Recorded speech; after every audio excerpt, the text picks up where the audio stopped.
अगर हम barter system में कोई एसेट एक्वायर करते हैं, किस सिस्टम में? बार्टर सिस्टम में, कुछ दे के कुछ लेते हैं, तो इसमें दो कॉन्सेप्ट आया, कॉमर्शियल सब्सटेंस है या कॉमर्शियल सब्सटेंस नहीं है।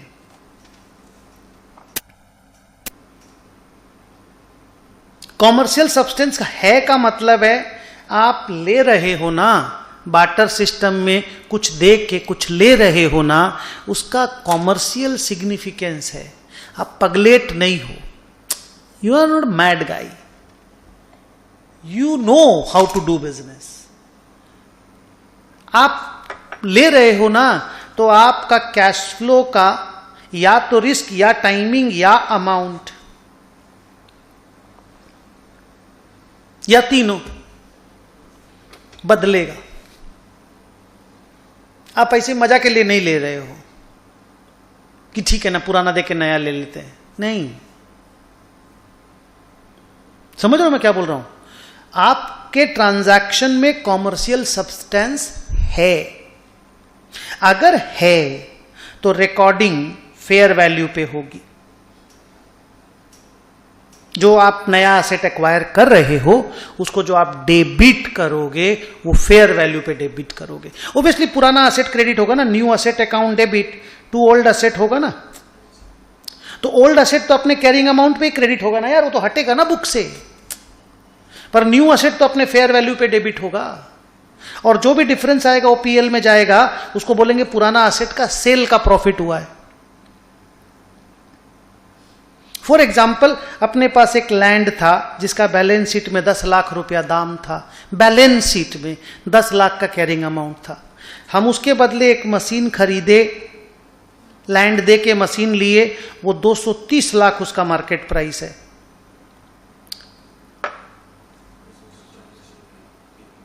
हम लैंड दिए 10 लाख का, कैरिंग अमाउंट 10 लाख का था। लैंड थोड़ी आज के दिन दाम 10 लाख है, बुक्स में 10 लाख लिखा हुआ है। सामने वाला हमको मशीन दिया, 230 लाख उसका मार्केट में दाम है, वो 10 लाख का लैंड लेके हमको 230 लाख का मशीन दे देगा, उसको पागल समझे हो क्या?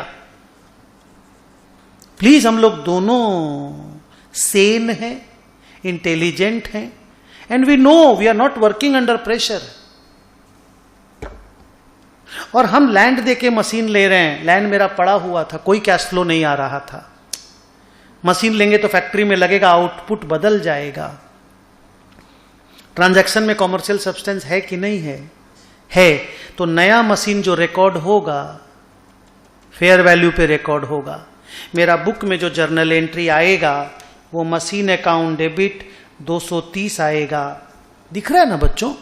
टू लैंड 10 आएगा, to profit on sale of land 220 आएगा।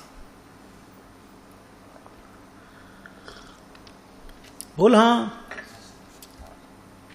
इसमें एक अजीब सा सीन पैदा हुआ था और वो 3-4 साल तक कंफ्यूजन चलता रहा था। पता नहीं मैंने बुक में लिख के दिया है कि नहीं, मैं देखूंगा कि बुक में है कि नहीं। 4 साल तक कंफ्यूजन चला और फिर इंस्टीट्यूट एकदम क्लियर कट सेंटेंस बोला अगर फेयर वैल्यू पता करना है, फेयर वैल्यू, तो asset given or asset taken whichever is more clearly evident use करिएगा। माने जिसका फेयर वैल्यू ज्यादा उभर के सामने आ रहा है, मतलब one which is more clearly evident. जैसे बोलते हैं ना शेयर बाजार का शेयर का मार्केट प्राइस ज्यादा क्लियरली एविडेंट होता है देन लैंड का मार्केट प्राइस। नहीं समझे? क्योंकि वो ट्रेड होता है। तो इंस्टीट्यूट ने बोला which ever is more clearly evident को लेना है। लेकिन प्रॉब्लम तब आया और इंस्टीट्यूट ने सोल्यूशन दिया इसका।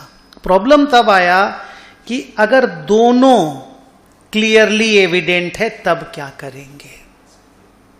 तो उन्होंने असेट गिवन का आंसर ये तुम लोगों ने मेरे बुक में है ना, क्योंकि ये 4 साल तक झमेला चला। 4 साल तक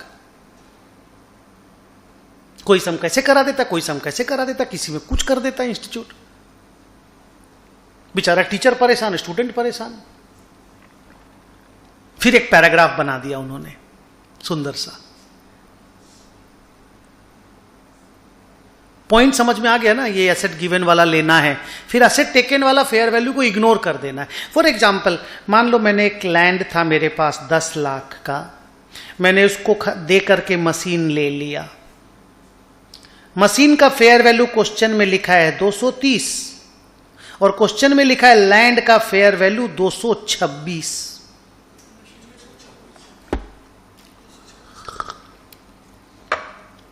सर कैसे पॉसिबल है? ऐसे ही सम है सर। रियल लाइफ में तो जो आदमी लैंड दे रहा है वो फायदे में रहेगा, उसको 230 का माल मिल जा रहा है 226 में। तो सर क्या देने वाला पागल है? क्वेश्चन पेपर पागल है। देने लेने वाला कैसे वो 4 लाख कैश मंगवा लेगा? बोलो हाँ, मशीन वाला 4 लाख कैश नहीं मंगवाएगा रे। तो इस केस में ये सब होते नहीं है, बट देन क्वेश्चन पेपर में तो हो ही सकता है ना री, और हो जाना हो तो हो, हमको आंसर पता होना चाहिए। तो आंसर है लैंड का जो फेयर वैल्यू है वो मशीन का फेयर वैल्यू मानना है कि मशीन का फेयर वैल्यू दिया हुआ ही नहीं है। ये आपको बोले थे ना। ओके,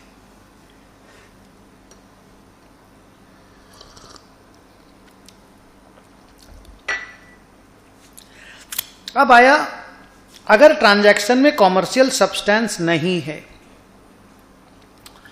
तो लैंड का कैरिंग अमाउंट मशीन का कैरिंग अमाउंट बन जाएगा।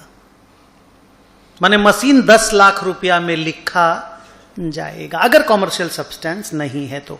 और कॉमर्शियल सब्सटेंस है कि नहीं है वो कैसे पता चलता है? अगर आपके कैश फ्लो का रिस्क, टाइमिंग और अमाउंट में या तीनों में चेंजेस होने की उम्मीद रहती है। कुल मिला के हम लोग बच्चों को ऐसे समझाते हैं, अगर नेचर ऑफ द एसेट अलग है तो यूसेज भी अलग होगा, और अगर यूसेज अलग होने का चांस है तो फिर कैश फ्लो भी अलग होगा। तो डिफरेंट नेचर ऑफ एसेट अगर आप बार्टर करते हो तो there has to be a commercial, जल्दी बोलो, सब्सटेंस इन दैट।